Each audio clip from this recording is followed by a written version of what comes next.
Selamat berjumpa kembali di dalam ibadah kita pada sore hari ini.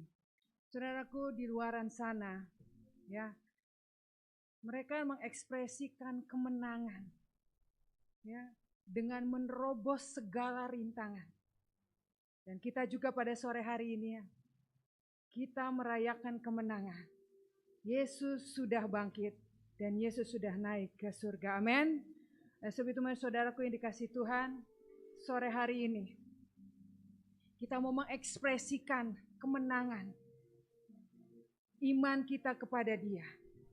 Dia yang telah mati bagi kita, Dia bangkit dan saat ini naik ke surga. Haleluya. Dunia saat ini begitu menakutkan. Tidak ada sesuatu pun yang membuat kita tenang di luaran sana. Tetapi puji nama Tuhan, kita memiliki Allah yang hidup, Allah yang berkuasa, amin. Sebab itu kita hanya dekat Allah saja, kita menjadi tenang. Haleluya. Mari saya undang semua sidang jemaat dikasih Tuhan untuk bangkit berdiri.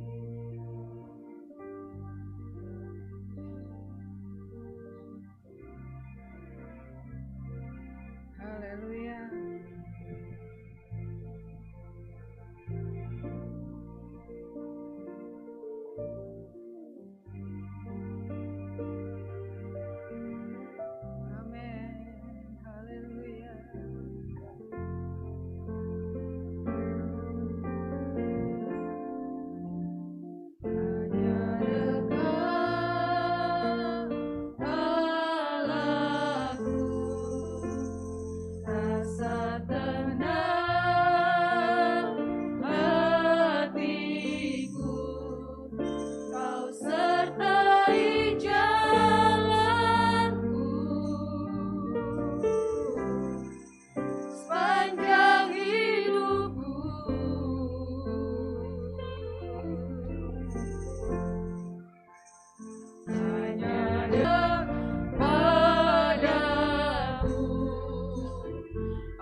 Saudaraku yang dikasihi Tuhan,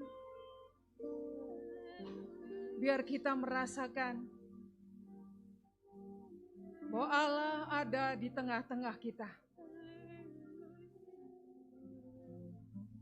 Dunia membuat kita gundah gulana. Dunia membuat kita takut. Dunia membuat kita cemas. Tetapi satu hal yang harus kita yakini, ada Allah yang hidup, Allah yang berkuasa.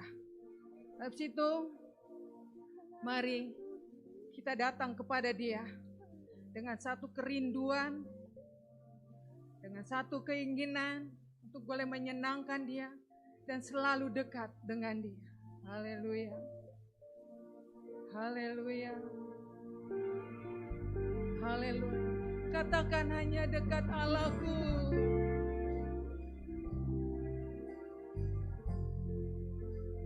Hanya, haleluya. Hanya dekat Allahku. Rasa tenang hatiku. Kau sertai jalanku.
kasih Tuhan, terima kasih.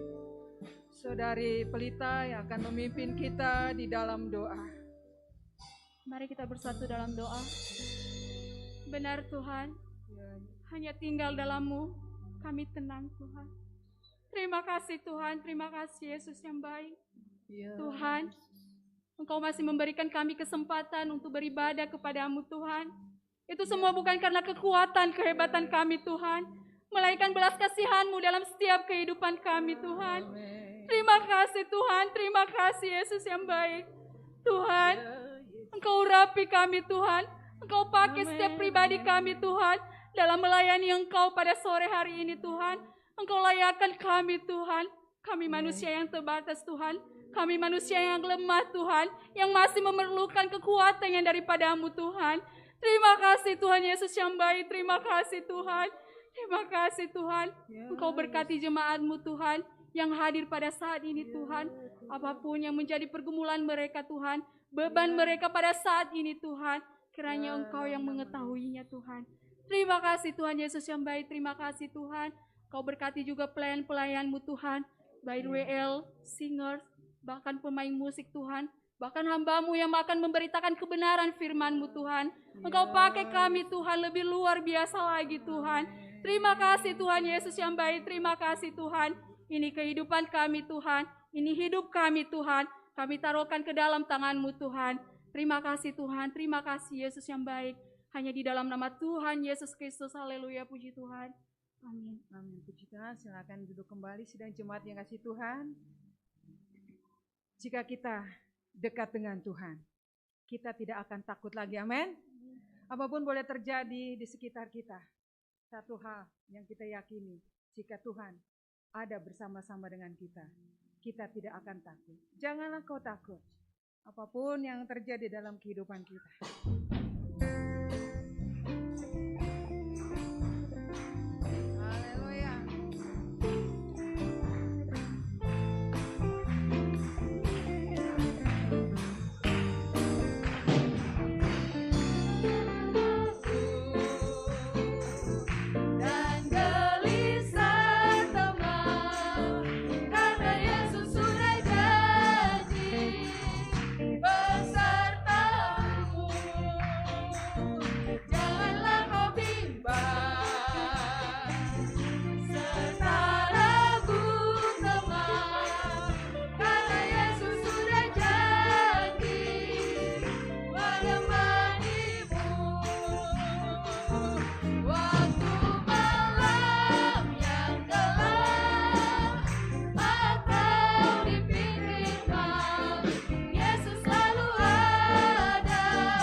Tuhan, mulut kita memang tertutup.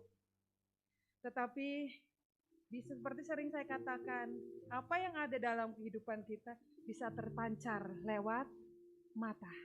Oleh sebab itu ketika kita nyanyi, janganlah kau lihat ke kiri ke kanan, pandang tatap mata mereka. Apa yang sedang dirasakan oleh sidang jemaat yang ada, saudara-saudara yang ada di kiri kanan saudara. Ya, dan kita katakan, janganlah kau takut. Haleluya. Amin.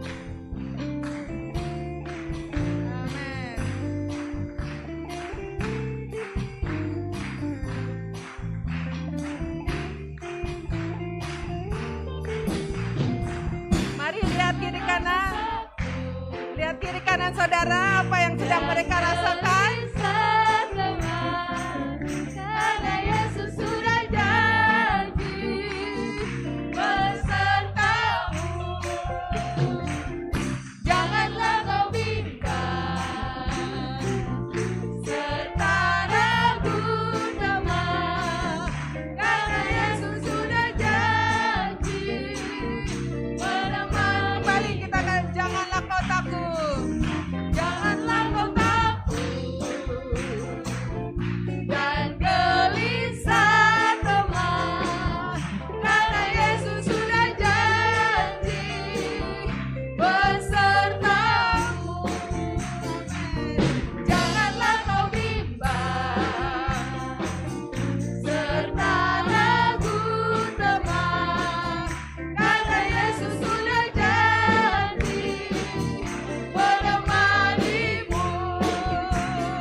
nama Tuhan.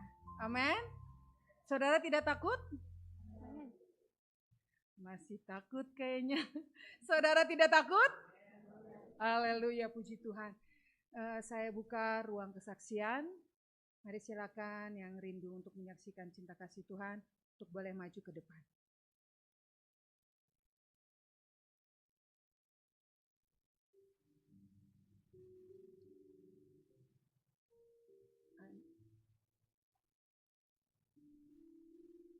Selamat sore Bapak Ibu yang dikasih dalam Tuhan Yesus Kristus. Saya ingin menceritakan kebaikan Tuhan khususnya minggu ini ya. Kemarin waktu ada di berita bahwa jalan mulai disekat dan lain sebagainya, tentu secara manusia saya khawatir, saya takut juga gitu bisa pulang kan nih dari Jakarta. Tapi saya percaya dengan firman Tuhan Yesus akan memberikan penolong yang lain, yaitu Roh Kudus. Jadi sebelum saya pulang, saya berdoa, saya minta sama Tuhan Yesus, Tuhan tolong Roh Kudus-Mu yang tuntun motor saya supaya jalan sampai di Cianjur dengan selamat, tidak ada kekurangan suatu apapun. Puji Tuhan saudara, dengan saya iman begitu saya pulang, saya lewatin ada 10 kali penyekatan, semuanya dilewatkan begitu saja tanpa ada halangan suatu apapun, dan saya percaya itu adalah Roh Kudus yang tuntun saya. Dan saya juga mau mengingatkan buat saudara-saudara kalau kita udah takut, udah khawatir, berdoa aja, minta Tuhan Yesus yang tolong, pasti ditolong deh.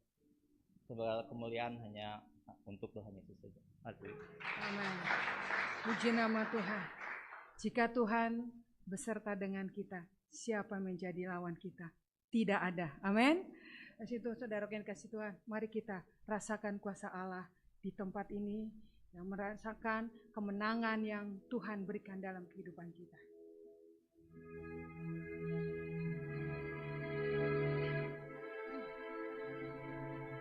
Haleluya.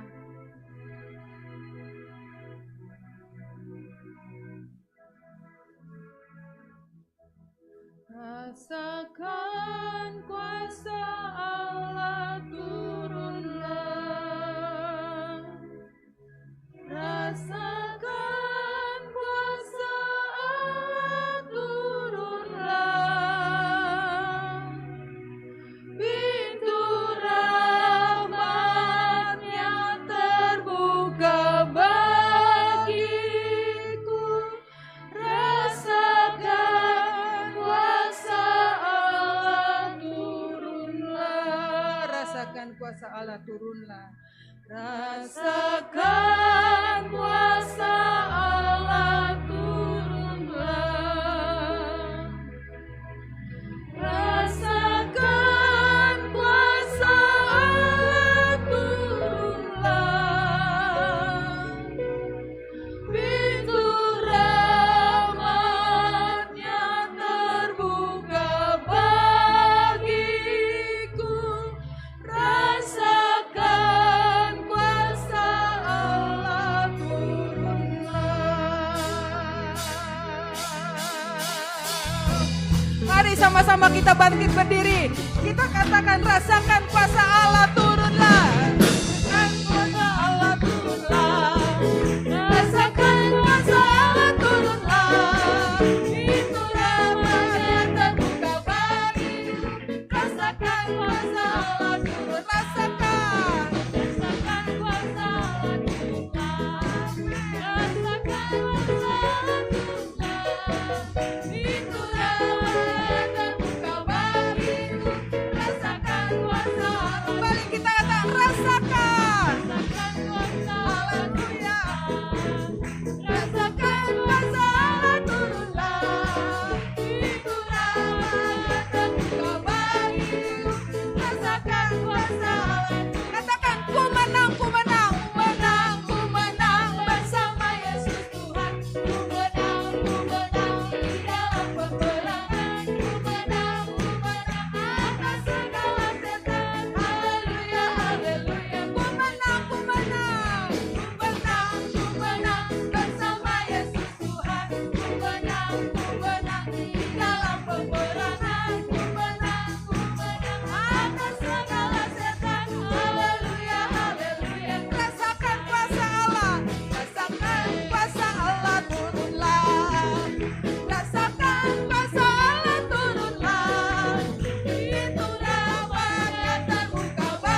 puji nama Tuhan. Pintu rahmat-Nya selalu terbuka bagi kita semua. Silakan duduk kembali. Haleluya. Allah kita adalah Allah yang besar, amin. Kita tidak perlu takut apa yang sedang terjadi, karena Dia Allah yang berkuasa. Nah saudaraku, kita akan angkat pujian El Shaddai. Mungkin saudara agak sedikit tidak terbiasa dengan ini ya.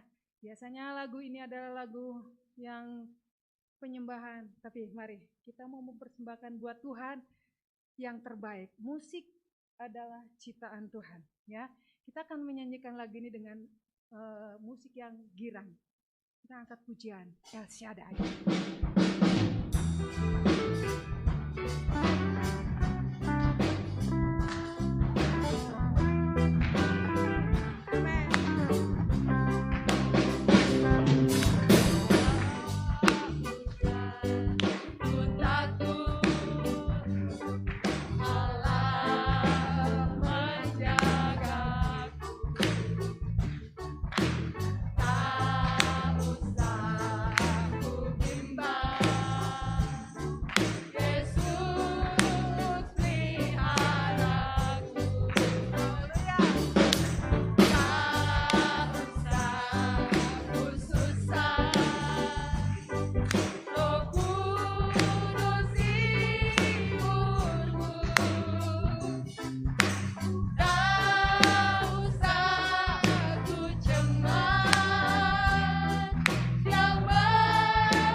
Sama-sama bangkit berdiri.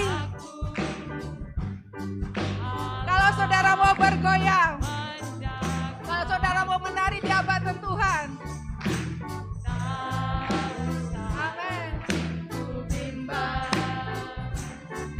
Yesus peliharaku. Amin.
Selanjutnya kita akan mendengarkan kebenaran firman Tuhan. Yesus, Tuhan kita adalah Allah yang ditinggikan. Yesus adalah Allah yang mulia. Haleluya. Haleluya.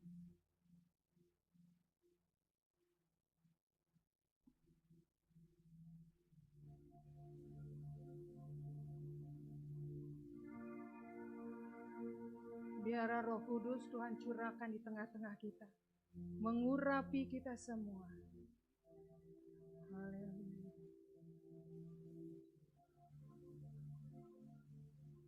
Amin.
datanglah.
Datanglah sekarang. Datanglah sekarang, penuhi kami dengan kuasa-Mu. Amin. Ini kami Tuhan. Urapi kami. Kami perlu pengurapan-Mu Tuhan.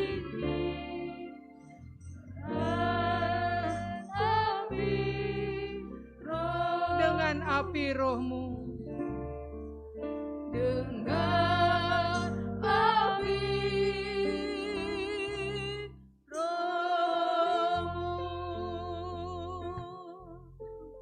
Puji Tuhan, di saudari Sophie yang akan memimpin kita di dalam doa. Jemaat yang dikasih Tuhan, mari kita bersatu dalam doa. Bapa kami yang baik, kembali kami naikkan setiap pujian kami kepadamu Tuhan. Adalah suatu anugerah besar bahwa kami boleh berkumpul di tempat ini Tuhan. Anugerah besar bahwa kami boleh meninggikan, memuji dan menerima sukacita daripada-Mu ya Tuhan. Terima kasih Bapa yang baik. Dan saat ini kami akan mendengarkan kebenaran firman-Mu ya Bapa.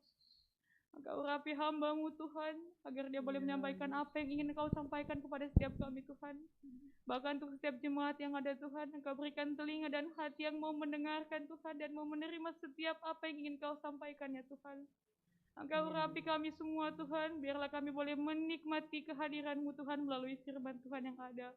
Terima kasih Bapa yang baik, inilah kehidupan kami serahkan ke dalam Tuhan hidup. Dalam nama Tuhan Yesus kami sudah berdoa, haleluya, amin. Mari silakan duduk kembali. Waktu selanjutnya saya serahkan kepada hambanya yang akan menyampaikan firman Tuhan dengan hormat Pendeta Revi Abondatu. Silakan.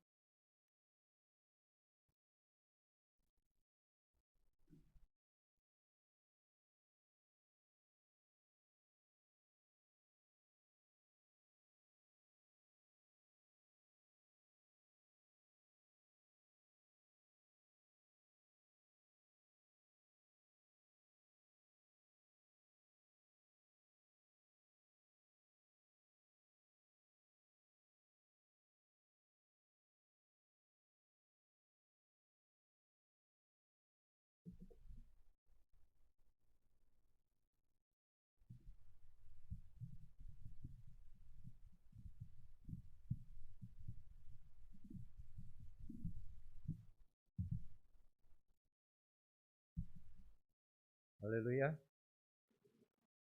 Haleluya. Selamat berjumpa kembali dalam kasih Tuhan kita Yesus Kristus. Engap ya saudara, agak panas terus menyanyi terus. Saya harap saudara semua boleh dapat tidur yang cukup nyenyak dari malam. Jadi hari ini boleh bangun dengan tubuh yang segar dan kita boleh merayakan hari kenaikan Tuhan kita Yesus Kristus. Saya pribadi bersyukur pada Tuhan melihat cukup banyak yang hadir pada sore hari ini, khususnya orang-orang yang biasanya saya lihat tidak hadir terus ada. Jadi saya pribadi merasa bahwa mereka orang-orang yang mengasihi Tuhan dengan sungguh-sungguh,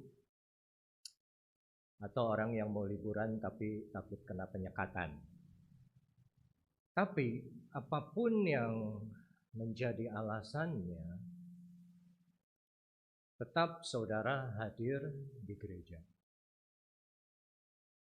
Alasan bisa menjadi nomor 2. Yang penting saat mendengarkan firman Tuhan, apa yang akan saudara lakukan terhadap firman tersebut jauh lebih penting.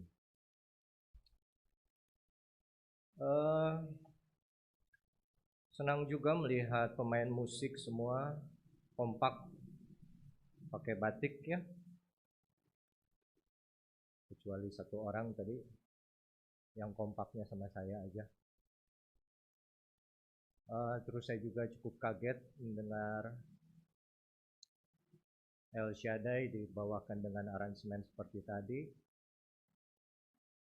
Saya langsung berpikir, waduh, ini kalau papa dengar bisa bangun dia dari kuburnya. Walaupun saya senang kalau dia bisa bangkit dari kuburnya, saya senang.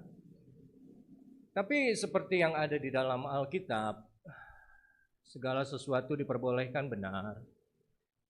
Tapi apa segala sesuatu itu berguna? Segala sesuatu diperbolehkan itu benar, tapi apakah segala sesuatu itu membangun? Jadi memang kucing juga ciptaan Tuhan, tapi kita nggak makan daging kucing kan? Kecuali mereka yang ada di pemohon, karena itu dijual di pasar di sana. Baik saudara, kenaikan Tuhan Yesus bukan satu kejadian yang mendadak atau kejadian yang aneh, tapi kejadian yang sudah diprediksi dan sudah diberitahu, dibuatkan oleh sang pelakunya sendiri, yaitu Yesus. Ada beberapa orang bilang, ini Yesus mudik ke surga. Dia kembali ke tempat di mana dia seharusnya atau awalnya dia berada. Sehingga dia datang dari Bapa, diutus oleh Bapa untuk mengerjakan pekerjaan agungnya, yaitu keselamatan yang sudah diselesaikan dengan tuntas di kayu salib. Dan akhirnya 40 hari setelah kebangkitannya, dia naik ke surga. Untuk mempersingkat waktu, mari kita buka satu perikop yang menjadi cerita yang sudah sering kita baca, yang terdapat di Kisah Rasul 1 ayat 1 sampai 8. Saya baca ayat ganjil, saudara baca ayat genap. Nanti ayat 8 kita akan baca bersama-sama ya. Kisah Para Rasul 1 ayat 1. Hai Theophilus, dalam bukuku yang pertama, aku menulis tentang segala sesuatu yang dikerjakan dan diajarkan Yesus.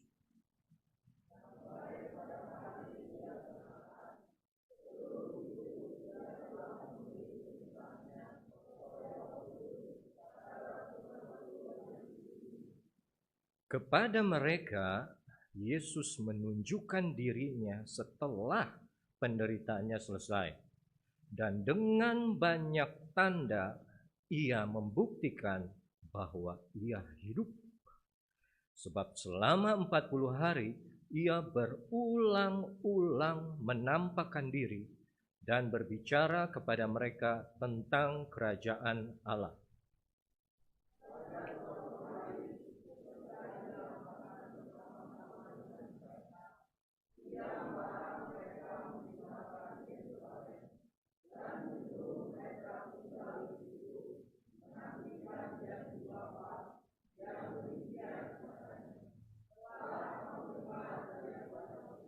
Sebab Yohanes membaptis dengan air, tapi tidak lama lagi kamu akan dibaptis dengan Roh Kudus.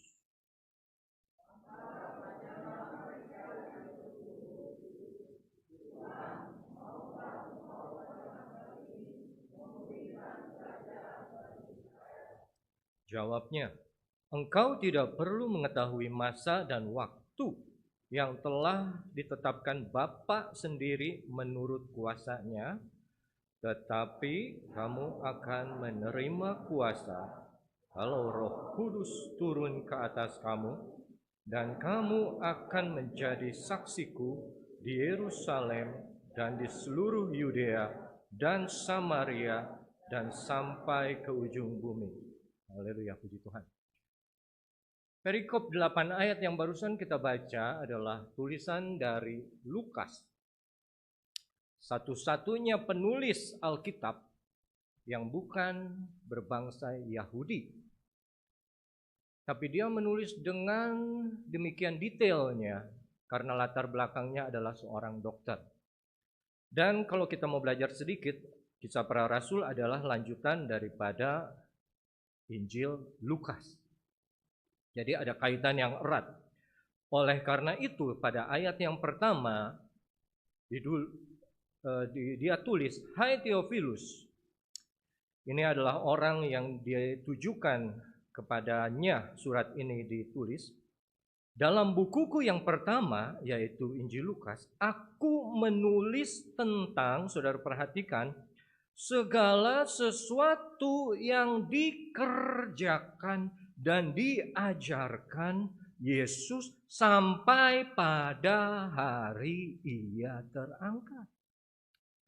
Jadi Lukas menulis apa yang dikerjakan, yang ditulis Yesus mulai dari awal kelahiran, bukan sampai saja pada Yesus mati, tapi sampai Dia sudah dibangkitkan dan sampai Yesus terangkat ke surga. Apa yang Yesus kerjakan dan apa yang Yesus ajarkan adalah dua hal yang harus menjadi pelajaran untuk kita masing-masing murid-murid Yesus pada zaman sekarang. Pada saat itu, kenapa pelajaran mengenai Yesus, kenapa doktrin yang Yesus katakan, pengajaran yang keluar dari mulut Yesus dan apa yang Dia kerjakan sampai ditulis, agar itu boleh menjadi sesuatu yang ditinggalkan untuk murid-murid selanjutnya belajar. Belajar dari sesuatu yang sudah ada, sesuatu yang sudah tertulis, bukan yang lisan, sesuatu yang tidak mungkin atau agak sulit untuk dirubah, karena itu tulisan sudah ada hitam di atas putih. Apa yang ditinggalkan Yesus itu yang menjadi firman yang akan menjadi kekuatan bagi kita.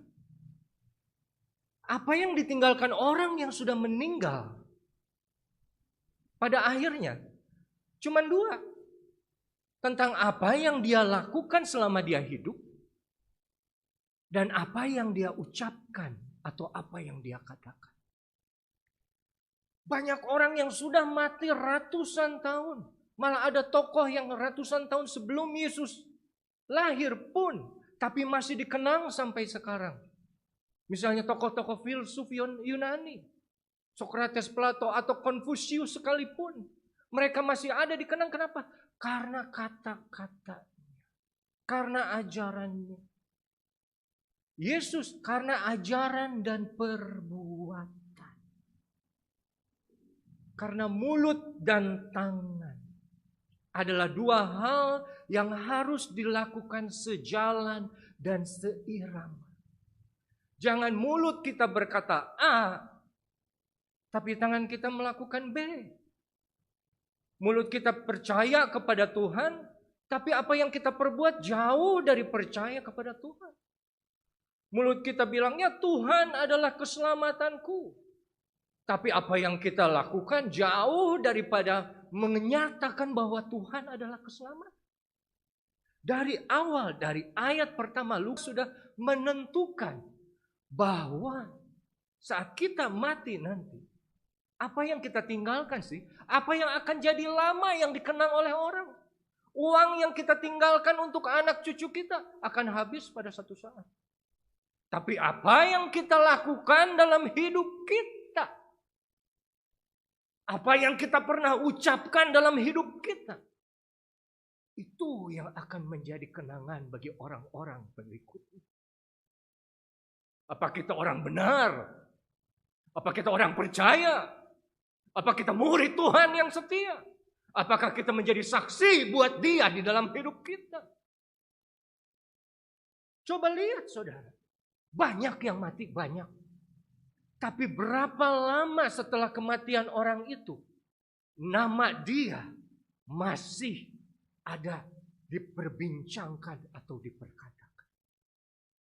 Tapi nama Yesus, 2000 tahun yang lalu dia sudah mati, bangkit dan naik ke surga.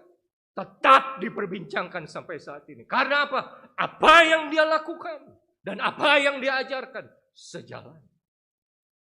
Manusia pengikut Kristus, khususnya kita murid Tuhan, dituntut pada Kisah Rasul 1 ayat 8 untuk jadi saksi bagi Kristus. Tidak mudah. Apa yang kita ucapkan harus kita jalankan. Dan apa yang kita jalankan harus kita bisa jelaskan. Tapi Lukas sudah bilang dari awal, aku menulis apa yang Tuhanku Yesus lakukan dan ajarkan. Coba ingat. Coba introspeksi diri saudara sendiri pada sore hari ini. Apa yang saudara sudah lakukan? Untuk Tuhan, untuk sesama. Apa yang saudara sudah ucapkan atau ajarkan? Untuk sesama ataupun untuk anak-anak saudara. Apakah hal itu berkenan di hadapan Allah? Apakah firman Tuhan ada di setiap ucapan, di ajaran? Apa yang saudara lakukan sesuai dengan firman Yesus? Nah, kita langsung loncat ke ayat ke-4.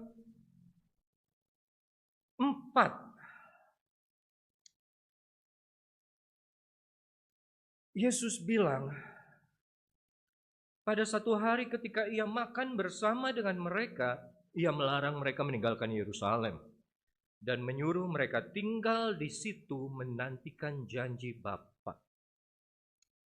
Yang demikian katanya, telah kamu dengar daripadaku, perhatikan ayat ke-5, sebab Yohanes membaptis dengan air, tapi tidak lama lagi kamu akan dibaptis dengan Roh Kudus. Satu ucapan yang sudah diucapkan berulang kali juga oleh Yohanes Pembaptis dari awal. Dari sebelum Yesus dibaptis dia bilang, lihatlah anak domba Allah yang datang untuk dosa umat manusia. Aku membaptis dengan air, tapi dia akan membaptis dengan roh dan api. Nah, Yesus kembali mengingatkan pesan terakhirnya kepada murid-muridnya. Dia bilang, kamu akan dibaptis dengan Roh Kudus. Kapan? Tidak dibilang kapan, tapi kamu akan. Kamu akan. Waktunya tidak pernah dia kasih tahu. Tapi saudara perhatikan ayat ke-6. Maka bertanyalah mereka yang berkumpul di situ, yaitu murid-muridnya. Setelah mendengar Yesus berkata, kamu akan dibaptis dengan Roh Kudus, jawab muridnya, Tuhan, maukah engkau pada masa ini memulihkan kerajaan bagi Israel? Nggak nyambung. Yesus berkata mengenai Roh Kudus, murid-muridnya masih berpikir tentang pemulihan kerajaan Israel yang sudah ratusan tahun jatuh. Tidak ada lagi rajanya. Dan mereka ingin dipulihkan. Ayat 7 jawab Yesus, engkau tidak perlu mengetahui masa dan waktu waktu yang ditetapkan Bapa sendiri menurut kuasanya. Saudara perhatikan tidak? Dari ayat 5, kamu akan dibaptiskan dengan Roh Kudus. Tidak dibilang kapan. Ditanya lagi, kapan Tuhan pemulihan bagi kerajaan bagi Israel? Enggak, kau tidak perlu tahu waktunya.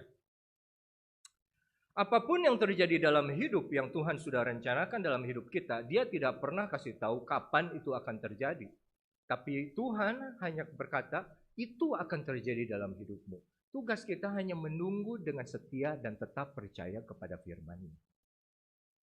Karena kalau kita sudah dikasih tahu kapan waktunya, tentu tidak perlu lagi ada iman atau yang namanya pengharapan. Nah, saat Yesus bilang, engkau tidak perlu ketahui masa dan waktu. Kamu nanya kapan. Aku bicara mengenai apa? Aku bicara mengenai Roh Kudus.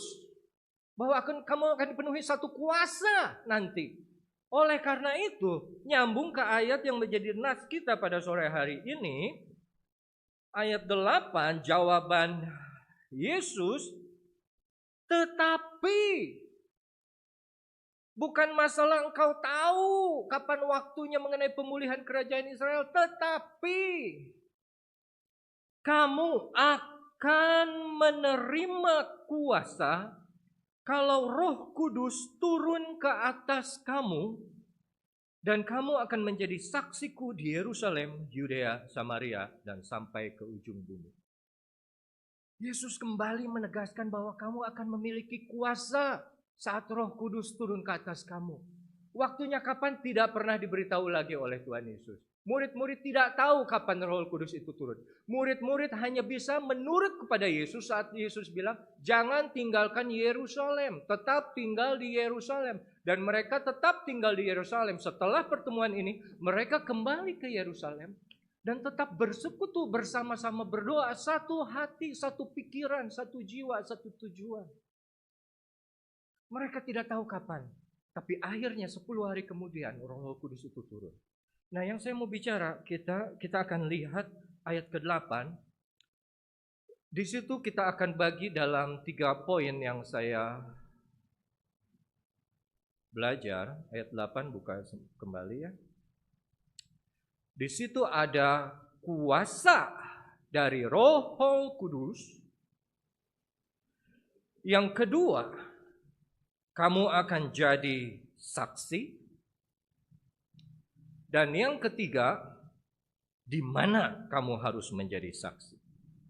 Tapi pertama ada Roh Kudus. Roh Kudus adalah Allah juga, saudara. Kadang kita lupa. Kadang saudara juga mungkin menganggap Roh Kudus itu tingkatnya ada di bawah Yesus. Tidak. Bapa, Anak, dan Roh Kudus, ketiganya adalah Allah. Tiga-tiganya adalah pribadi Allah. Tapi tiga-tiganya memiliki kepribadian, memiliki pribadi yang berbeda. Tapi tiga-tiganya adalah Allah. Roh Kudus dari Kejadian 1 sudah terlibat dalam masa penciptaan. Roh Allah selalu ada di atas tiap-tiap orang yang Allah sendiri mengirimkan roh itu agar menyertainya. Yusuf disertai oleh Roh Allah sampai dia berhasil dalam segala sesuatu yang dia kerjakan. Daud terakhir saya bicara di sini, dia ada Roh Allah di atasnya yang membuat dia berani maju menghadapi Goliat. Saul takut terhadap Goliat. Kenapa? Karena Roh Allah sudah mundur dari atasnya. Simson kuat bukan karena rambutnya panjang, saudara. Simson kuat, memiliki suatu power yang luar biasa karena Roh Allah yang turun di atas dia. Urusan rambut nggak boleh dipotong itu cuma janji Nasir aja. Tapi Roh Allah bicara mengenai kuasa. Dari awal penciptaan sampai akhirnya Yesus sendiri lahir dari seorang perawan yang namanya Maria. Dia bilang, bagaimana aku bisa mengandung? Aku masih perawan. Roh Kudus akan turun ke atas kamu. Dan kuasa Allah sendiri juga akan menyertainya. Roh Kudus yang membawa Yesus untuk dibaptis. Dan Roh Kudus juga yang memimpin Yesus masuk ke padang gurun untuk dicobai. Ada kuasa. dalam Roh Kudus. Yesus sendiri bilang, kamu akan melakukan hal-hal yang seperti aku kerjakan, malah melakukan hal yang lebih besar daripada yang aku kerjakan. Tentu dia bicara kenapa? Karena ada Roh Kudus yang menyertai.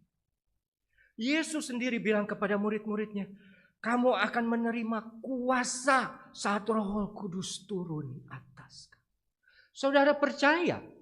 Saudara percaya kalau Roh Kudus ada di atas hidup saudara semua? Saudara memiliki kuasa yang sama dengan murid-murid Tuhan Yesus?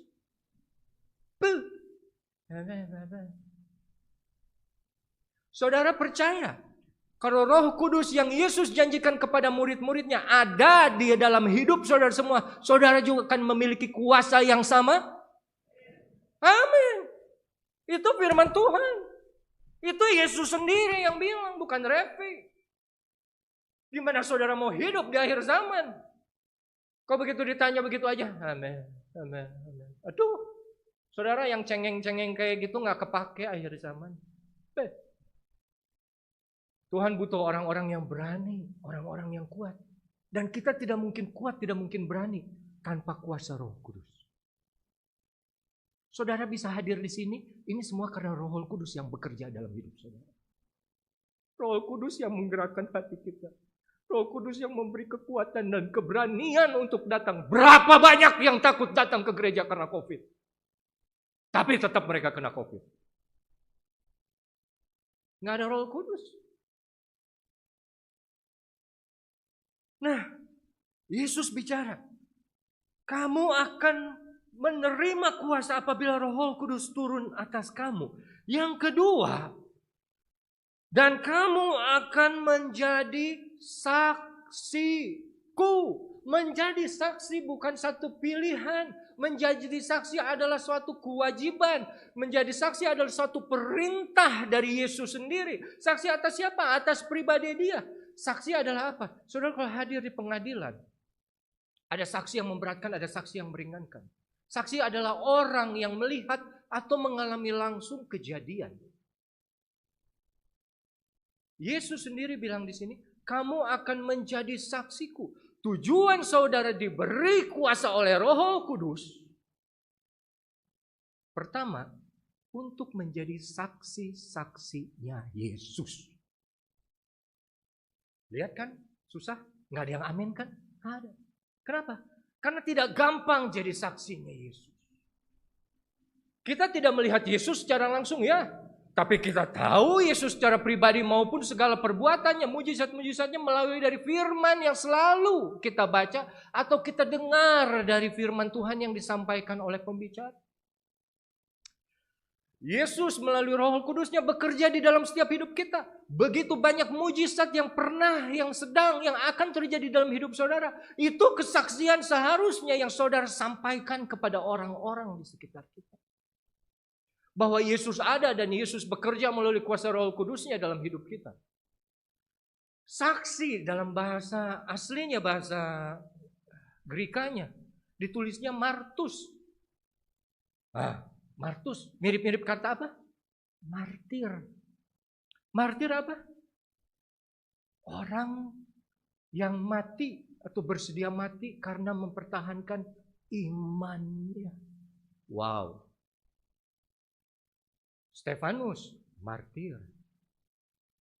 Murid-murid Yesus, martir semua pada akhirnya, kecuali Yohanes.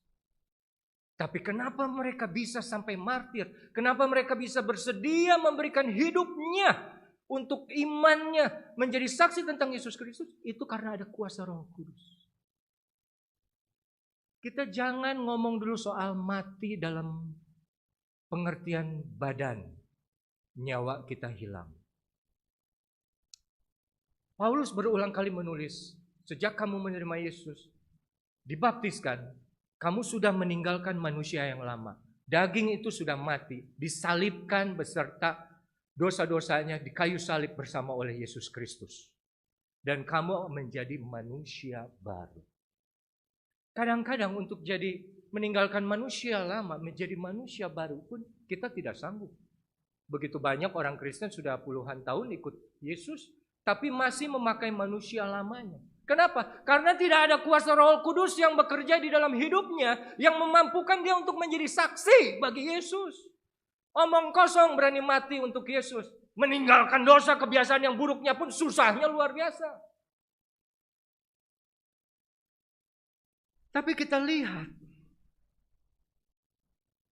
menjadi saksi apa? Untuk yang tadi ayat pertama, saudara ingat. Untuk apa yang Tuhan sudah kerjakan dan apa yang Yesus sudah ajarkan dalam hidup kita. Apa yang Yesus sudah kerjakan dalam hidup kita sebetulnya bisa nyata. Apa yang Yesus ajarkan melalui firman Tuhan yang saudara pelajari tiap minggu, tiap Rabu. Atau kalau saudara renungan setiap saat membaca firman Tuhan. Itu yang Yesus tuntut dari hidup saudara. Menjadi saksi atas apa aku Yesus aku perbuat untuk kamu. Dan apa yang aku ucapkan. Apa yang pelajaran keluar daripadaku. Yesus sendiri bilang. Pada Yohanes 14 ayat 26. Coba kita buka sebentar.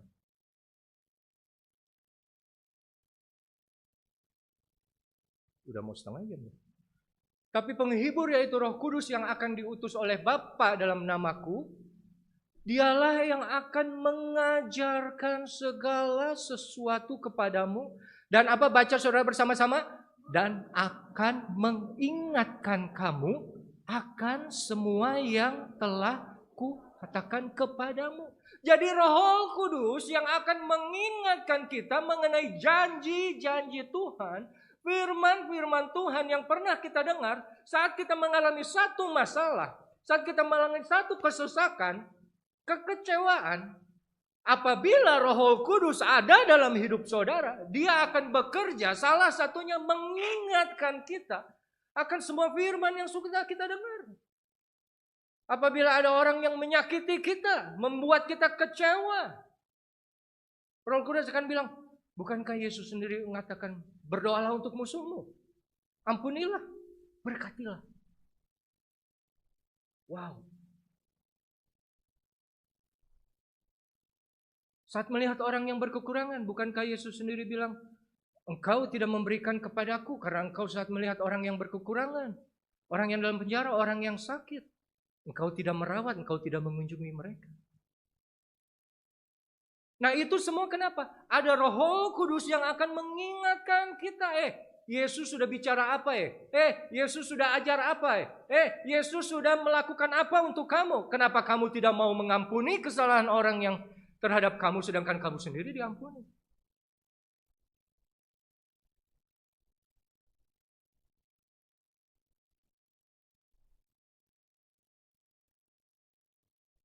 Dan mengingatkan semua yang telah kukatakan kepadamu ya. Secara gamblangnya mengingatkan semua atas semua firman yang Yesus pernah bilang kepada kita.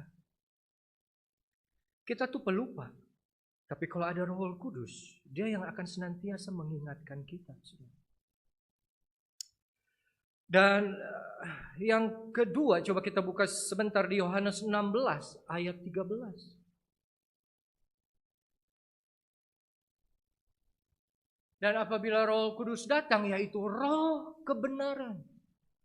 Roh itu akan memimpin kamu ke dalam seluruh kebenaran. Sebab ia tidak akan berkata dari dirinya sendiri. Tapi segala sesuatu yang didengarnya itulah yang akan dikatakannya. Dan ia akan memberitakan kepadamu hal-hal yang akan datang. Roh kebenaran, Yesus berkata, aku adalah jalan, kebenaran, dan hidup. Jadi sederhananya, jika Roh Kudus ada dalam hidup saudara dan kuasanya betul bekerja dalam hidup saudara, dia akan membawa hidup saudara kembali lagi dan mengingatkan terus kepada apa yang sudah Yesus perbuat. Karena dia kebenaran.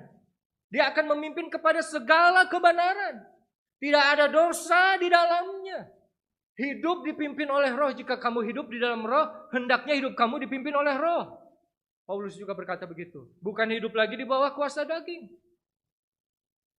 Tapi ini kuasa Roh Kudus yang turun. Yang Yesus bilang yang akan menjadi kuasa atas kita agar kita menjadi saksi bagi Tuhan Yesus.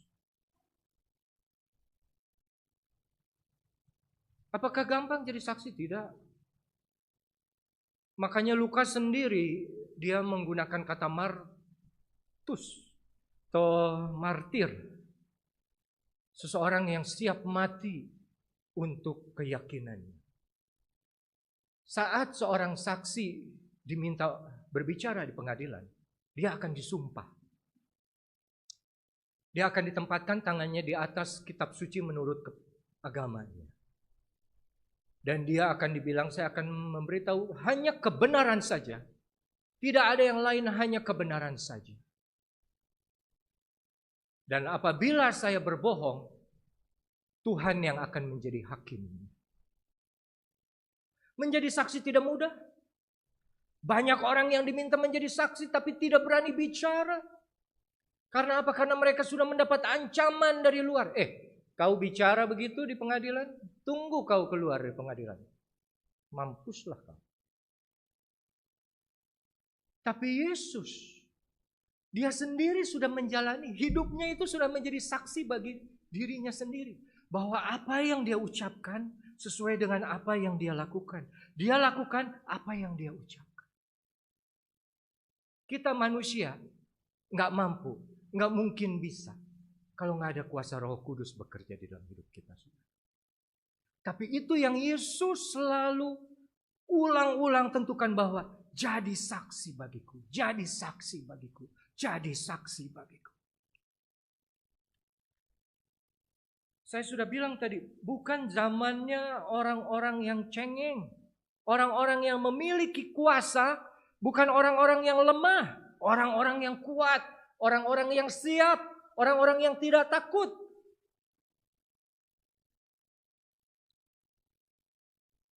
Saya jadi ingat, dulu ada satu pengerja,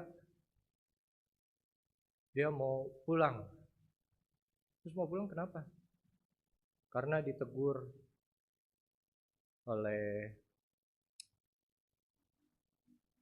nenek saya. Saya dikasih tahu. Terus respon pertama yang saya muncul adalah saya ketawa. Mau jadi hamba Tuhan, ditegur begitu saja, sudah langsung mau mundur. Mau meninggalkan praktek dengan alasan saya sakit hati, saya nggak suka, saya merasa tidak dibutuhkan lagi. Kok begitu ya, saya merasa tidak dihargai. Kok saya ditegur gitu oleh seorang tua gitu. Saya bilang jangan kamu cari-cari alasan. Kalau kamu mau pulang, pulang aja. Jangan pakai alasan. Oh karena saya ditegur oleh dia segala macam. Dan terbukti saudara, dia tetap pulang dan sekarang jadi pegawai negeri. Gak lagi melayani sebagai hamba Tuhan gitu yang diharapkan sebagaimana kalau sudah sekolah Alkitab. Tapi ini orang-orang zaman sekarang, orang-orang di akhir zaman ini makin lembek imannya.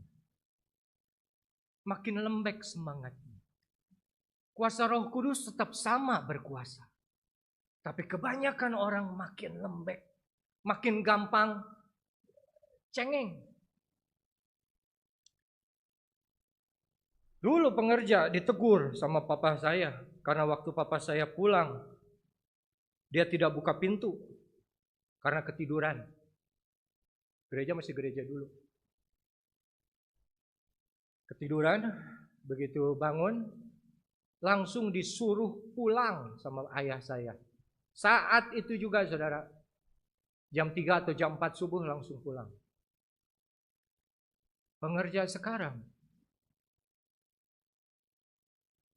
saya pulang, dia ketiduran, saya tegur, saya marahin.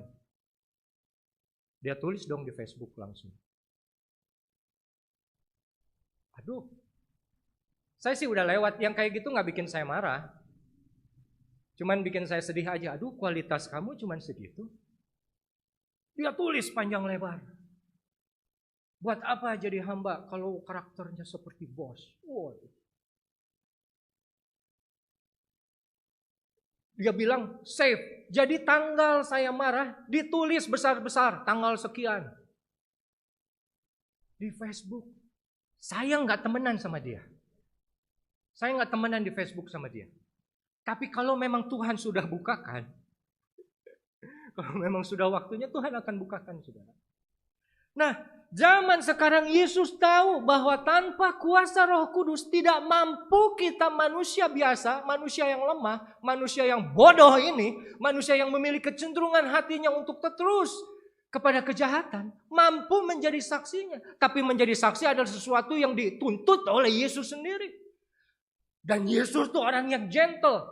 Dia tidak suruh orang begitu saja kalau dia tidak memperlengkapinya. Dia memperlengkapinya dengan kuasa yang luar biasa. Kuasa Roh Kudus. Kuasa yang membangkitkan dia juga dari mati.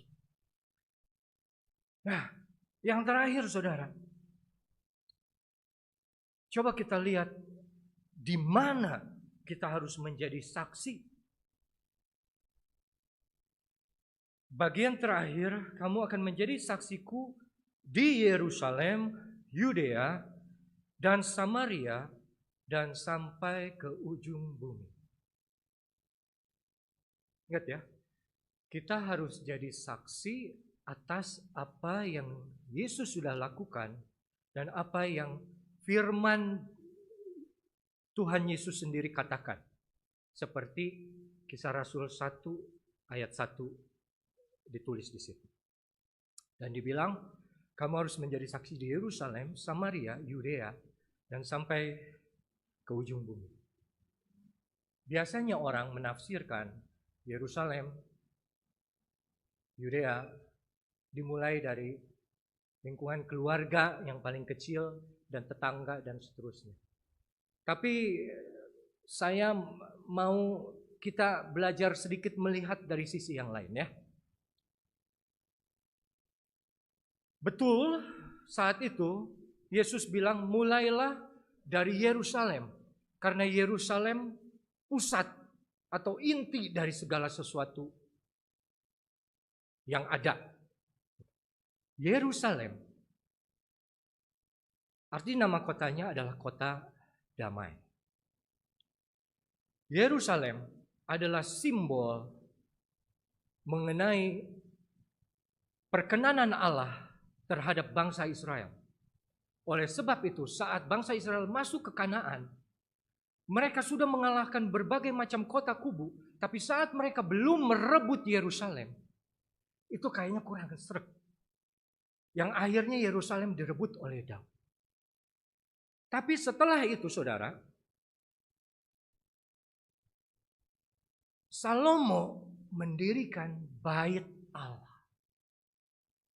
Rumah Allah pertama ada di Yerusalem. Rumah Allah bicara mengenai di mana Allah tinggal di tengah-tengah bangsa Israel. Dan dia mau tinggal di pusatnya, di intinya, di tengah-tengahnya bangsa Israel. Oleh karena itu saat tabernakel yang pertama, di mana Allah tinggal kemah itu, dia ada di tengah. Dan saat Allah tinggal di bait Allah, saat Salomo menahbiskan dan api turun, mulai saat itu Yerusalem bicara mengenai tempat tinggalnya Allah, di mana Allah berada. Setiap perayaan Paskah maupun perayaan-perayaan orang Yahudi lainnya, semua orang Yahudi berkumpul ke situ ya. Dan di situ ada raja. Raja boleh berganti. Tapi saat rajanya takut akan Allah, rakyatnya akan ikut. Tapi saat rajanya tidak takut akan Allah, menyembah Baal, semua penduduknya juga akan seperti itu. Artinya apa? Yerusalem adalah inti, adalah pusat segala sesuatu dari umat Israel saat itu. Apa yang akan ada dimulai dari Yerusalem. Apa yang akan hilang dimulai dari Yerusalem. Yesus bilang seperti itu. Tapi sekarang kita tidak bisa lagi bicara Yerusalem. Yerusalem tidak ada dalam hidup kita. Yerusalem jauh dari kita. Tapi Yesus bilang, Yerusalem adalah masa di saat kamu gagal.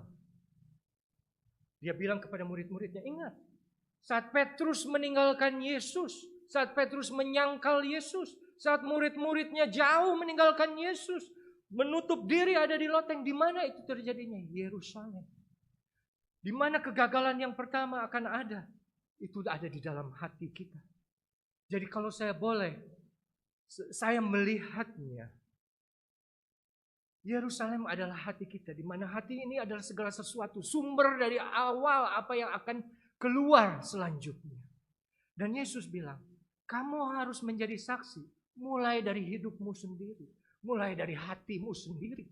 Kalau hatimu masih banyak kekesalan, kekecewaan, kegagalan dalam hidup kamu, kamu bilang, Roh Kudus, datanglah dalam hatiku, berupayalah dalam hatiku, rubahlah hidupku. Karena tanpa dimulai dari hati, inti segala sesuatu. Ngomong kosong kita mau ngomong ke orang luar.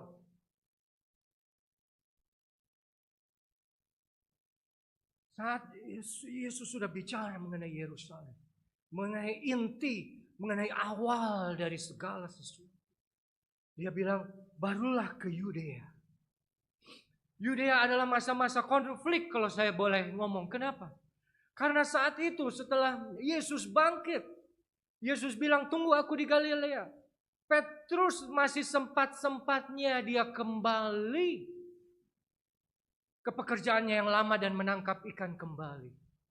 Ya mungkin dia bingung. Aduh, saya disuruh ke Galilea, tapi ini gua ngapain ini? Sementara menunggu suruh ke Galilea, tapi entah kapan juga. Aduh, gimana ya? Mungkin ada konflik sehingga dia balik lagi pekerjaan dia yang lama. Dua murid yang pergi dari Yerusalem ke Emmaus. Mereka tahu, mereka sudah dengar, aku akan dibangkitkan pada hari ketiga. Tapi tetap mereka memilih meninggalkan Yerusalem hari ketiga. Ke Emmaus, pulang ke kampungnya. Tapi demikian, walaupun saat mereka meninggalkan Yerusalem, mereka tetap mengatakan, tetap berbicara mengenai apa yang terjadi. Dan akhirnya bertemu dengan Yesus sendiri sepanjang perjalanan, mereka tidak mengenali. Artinya apa, saudara? Ada satu behavior, ada satu tingkah laku, ada sesuatu yang perbuatan. Perbuatan yang tidak seharusnya dilakukan, mereka lakukan. Jadi Yesus bicara, setelah Yerusalem, setelah hati kamu perbaiki. Setelah Roh Kudus bekerja dalam hati kamu. Roh Kudus bekerja dalam perilaku kamu. Apa yang kamu kerjakan. Tidak saja cukup Roh Kudus bekerja di hati. Tapi juga harus nyata dengan apa yang kita lakukan. Jangan kita ngomong Yesus so suci, so benar dengan Roh Kudus. Tapi apa yang kita lakukan berlawanan dengan itu. Seperti murid-muridnya. Di mana mereka sudah ditentukan dari awal. Kamu akan kujadikan penjala jiwa, bukan penjala ikan lagi. Tapi mereka kembali lagi ke penjala ikan. Dua murid jalan Emmaus meninggalkan. Ada perilaku yang keluar. Dan yang ketiga, Yerusalem, Yudea, dan Samaria. Samaria selalu menjadi satu daerah yang diisi oleh orang-orang yang dibenci oleh orang Yahudi. Murid-murid Yesus saat itu sebagian besar orang Yahudi. Dan saat mereka berjalan pun dari Yudea ke Galilea, orang Yahudi lebih memilih berputar daripada langsung, lebih cepat, lebih dekat, tapi nggak mau saya ketemu orang itu, saya benci sama orang itu, nggak mau lagi saya lihat muka dia. Yuk ke jalan raya, mau lewat toko manehna, kajian aing mendingan mentas heula. Tibatan kaliwatan saya tak cenah. Kenapa? Karena saya pernah mengalami, saudara. Saya pernah mengalami hal yang sama. Ada orang yang, ya tentunya saat itu tidak ada Roh Kudus, betul nggak? Kalau ada Roh Kudus, pasti dia bilang, kamu harus mengampuni, kamu harus ada kasih. Tapi waktu itu saya benci sama orang itu, jadi pas saya jalan, wah, toko dia nyebrang. Kajian. Apa itu kajian? Bahasa Indonesianya? Hah? Biarin. Kajian lebih jauh, kajian aing capek. Kajian orang capek sedikit gitu, saya capek sedikit. Biarin keluar uang lebih banyak, asalkan saya tidak. Samaria bicara mengenai prasangka. Orang Yahudi bertahun-tahun mereka sudah berprasangka, oh Samaria ini bukan Yahudi asli, mereka sudah campuran dengan bangsa non-Yahudi, mereka tidak bisa lagi hidup bersama dengan kita. Mereka sudah bangun kuil sendiri. Kita pergi ke gunung sana, mereka punya gunungnya sendiri. Kita pergi ke bait Allah, mereka punya baitnya sendiri. Dan mereka menjadi benci. Kebencian prasangka ada di mana saudara? Ada di pikiran. Jadi Yesus bicara mengenai saksi, tentu bicara dia mulai sebelum kamu jadi saksi bagiku untuk orang lain. Coba kuasa Roh Kudus mulai dari hatimu, dari perilakumu, dan dari pikiran. Yang senantiasa harus kita memang perbaharui hari demi hari, perbaharui hari demi hari. Sehingga pikiran kita, hati kita, perilaku kita boleh berkenan, boleh sesuai dengan gambaran anak Allah yaitu Yesus itu sendiri. Nah yang terakhir, setelah dia bilang di Yerusalem, di seluruh Yudea dan Samaria dan sampai ke ujung bumi. Sampai ke ujung bumi bicara mengenai sesuatu yang tidak pasti. 3 tempat sebelumnya ada namanya. Tapi nama yang terakhir, lokasi yang terakhir tidak ada namanya. Ini ujung bumi di mana? Nggak ada yang tahu. Ujung bumi bisa di mana saja. Di mana kita berdiri itu ujung bumi karena bumi kita bulat. Artinya apa? Saudara dengan saya, kita adalah murid-murid Tuhan. Roh Kudus yang sama boleh bekerja di dalam hidup kita, merubah hati, pikiran, maupun perilaku kita, sehingga kita boleh menjadi saksi bagi Dia. Tapi sampai ke ujung bumi artinya apa? Tidak semua saudara dipanggil untuk menjadi hamba Tuhan atau pendeta seperti saya. Tapi Tuhan panggil saudara seperti apa yang saudara ada sekarang. Menjadi pekerjakah, menjadi gurukah, menjadi tentara, polisi, pengacara, pedagang, pengusaha, pegawai, karyawan. Apapun itu, itulah ujung bumi. Itulah yang berbeda-beda. Tuhan mau kita menjadi saksi Dia. Mulai dari hati kita sendiri. Pikiran kita juga dikuasai Roh Kudus. Perilaku kita dikuasai Roh Kudus. Sehingga nanti pada akhirnya, dimanapun saudara dipercayakan oleh Tuhan berdiri. Dan di situ ujung bumi, saudara menjadi saksinya Yesus.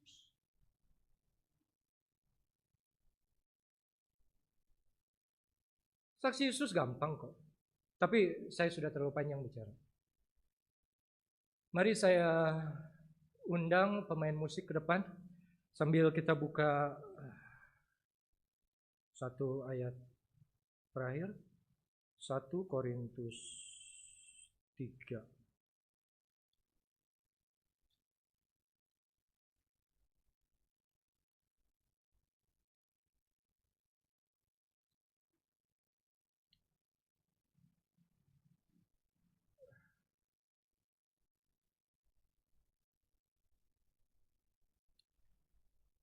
Ayat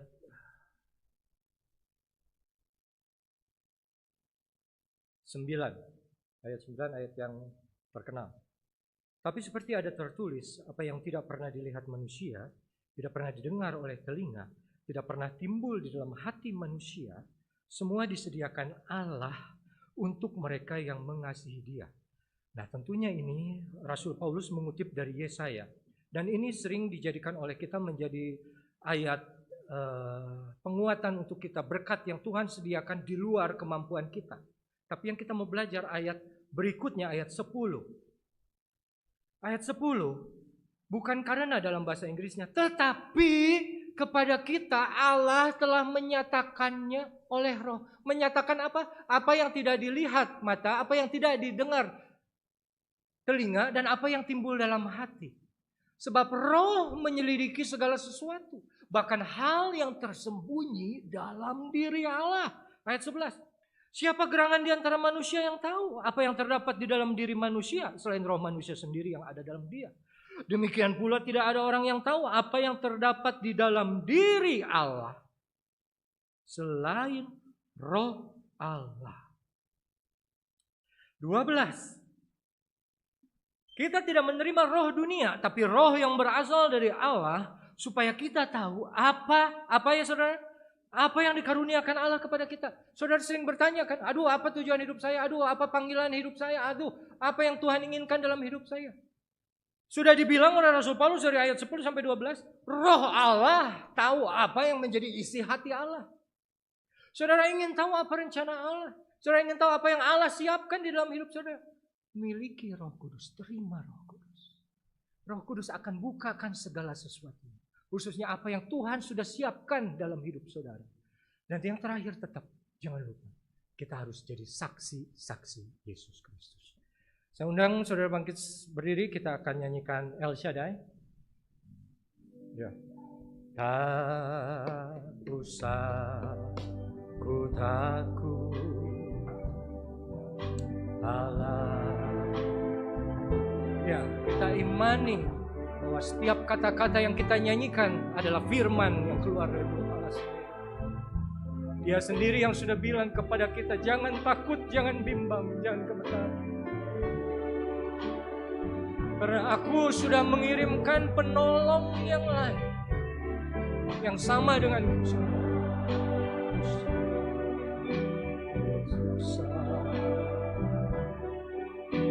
Roh Kudus hibur. Amin. Tak usah ku cemas, Dia memberkatiku. El Shaddai, El Shaddai, El Shaddai, Allah Maha Kuasa. Amin. Dia besar,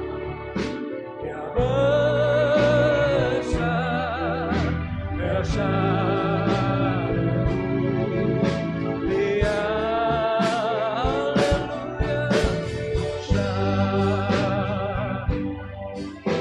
El Shaddai, Allah Maha Kuasa.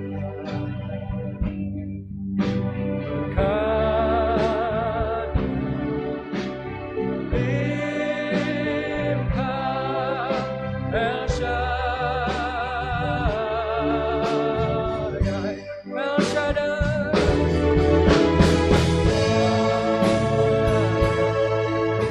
El Shaddai,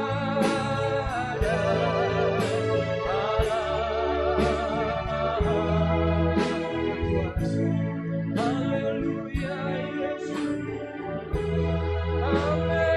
Ya besar, haleluya Tuhan, haleluya, Dia gloria,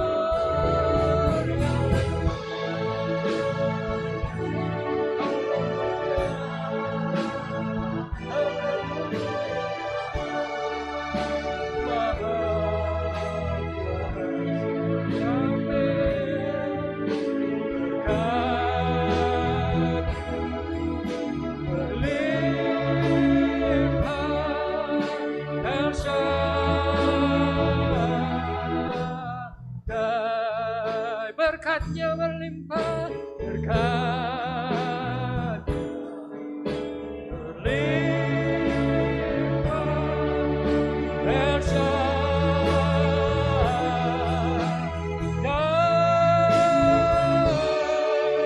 El Shaddai,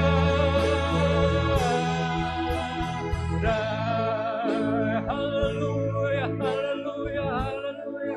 El Shaddai, Tuhan yang Maha Kuasa, Yesus yang kami sembah. Kami bersyukur sore hari ini boleh kembali diingatkan bahwa kami harus jadi saksi. Kami akan menjadi saksi-Mu Tuhan, dengan kuasa Roh Kudus yang boleh turun atas hidup kami masing-masing. Bapa yang baik, Yesus yang kami sembah, yang kami percaya di dalam kuasa Roh Kudus. Kuatkan kami Tuhan. Kami tahu kuasa Roh Kudus yang sudah memampukan murid-murid-Mu 2000 tahun lalu. kuasa yang sama akan memampukan jemaat GPD Cianjur. Semua yang ada pada sore hari ini boleh berdiri dengan gagah, dengan lantang mengatakan bahwa Yesus penebus aku, Yesus juru selamat aku. Tidak ada yang bisa merebutnya daripadaku. Tuhan, jadikan kami saksi-saksi yang setia. Jadikan kami saksi yang hidup, yang berani memberitakan kebaikan-Mu, kabar keselamatan-Mu dimanapun kami berada. Sehingga lebih banyak jiwa dimenangkan, lebih banyak jiwa yang menjadi menerima Yesus sebagai juru selamat. Dan kerajaan surga menjadi lebih penuh pada akhirnya. Terima kasih Tuhan, terima kasih untuk firman-Mu. Hamba harus percaya, hamba sudah berhenti menyampaikan firman-Mu ini. Tapi kuasa Roh Kudus tidak pernah berhenti. Tetap bekerja dalam hati dan hidup kami selalu mulai saat ini sampai selamanya. Dalam nama Yesus kami berdoa. Haleluya. Amin. Terima kasih. Saya kembalikan kepada Bapak.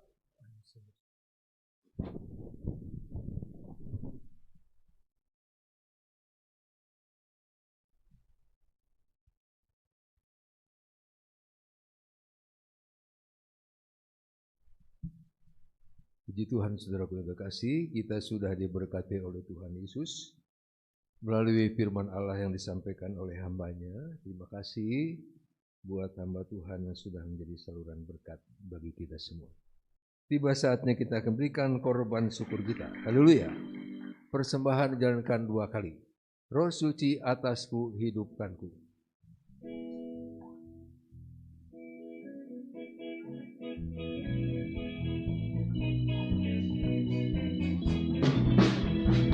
Roh suci atasku, hidupkanku, hidupkanku, hidupkanku.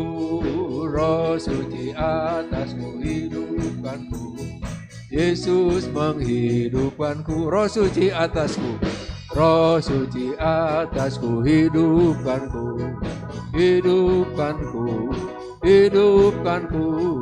Roh suci atasku, hidupkanku. Yesus menghidupkanku.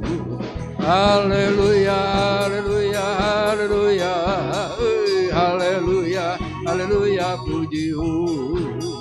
Haleluya, haleluya, haleluya, haleluya, haleluya, pujiu. Roh suci atasku, hidupkanku, hidupkanku, hidupkanku. Roh suci atasku, hidupkanku. Yesus menghidupkanku. Haleluya, haleluya, haleluya, haleluya, haleluya, pujiu. Haleluya, haleluya, haleluya, haleluya, haleluya, pujiu. Haleluya, haleluya, haleluya, haleluya, haleluya, pujiu. Haleluya, haleluya, haleluya, haleluya, haleluya, pujiu. Roh suci atasku, hidupkanku, hidupkanku, hidupkanku. Roh suci atasku, hidupkanku. Yesus menghidupkanku. Haleluya, haleluya, haleluya, haleluya, haleluya, pujiu. Haleluya, haleluya, haleluya, haleluya, haleluya, pujiu. Haleluya, haleluya, haleluya, haleluya, haleluya, haleluya, pujiu. Haleluya, haleluya, haleluya, haleluya, haleluya, pujiu. Haleluya, haleluya, haleluya, haleluya, haleluya, haleluya, pujiu. Haleluya, haleluya, haleluya, haleluya, haleluya, pujiu. Haleluya, haleluya, haleluya, haleluya, haleluya, pujiu. Haleluya, haleluya, haleluya. Haleluya, haleluya, pujihu.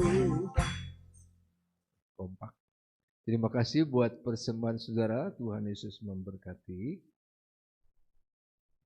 Sepanjang minggu yang akan kita hadapi, hari Sabtu tetap doa jam 5 sore dan ibadah raya sekarang hari Kamis ya. Minggu pagi jam 6 dan ibadah raya kedua minggu sore jam 4 sore. Sekolah minggu ada jam 9 pagi, itu pakai apa? Live streaming ya pagi. Ada yang baru datang barangkali? Baru pertama kali ikut? Kalau ada, selamat bergabung. Tuhan Yesus memberkati. Tetap memakai masker, sering-sering cuci tangan pakai sabun, jangan bergerombol, dan tetap berdoa. Tuhan Yesus memberkati. Kita berdiri bersama-sama. Kita tutup ibadah ini. Kita ada karena anugerah Tuhan. Kita nyanyikan pujian anugerah Tuhan. Anugerah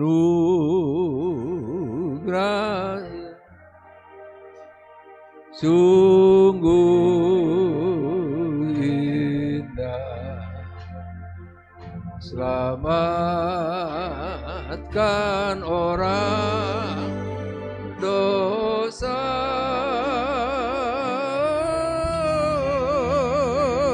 Dulu aku buta, serta ku tersesat.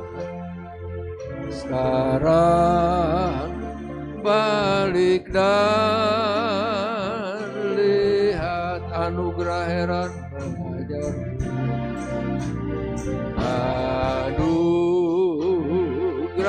heran mengajarku. Semua takutku lenyap. Haleluya, betapa mahalnya anugerah Tuhanku. Saat aku percaya,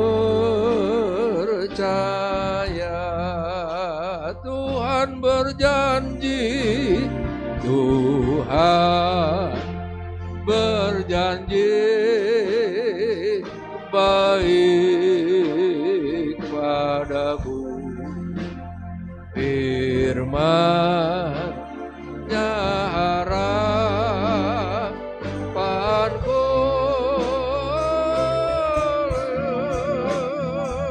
Dia perisaiku dan bagianku selama hidupku.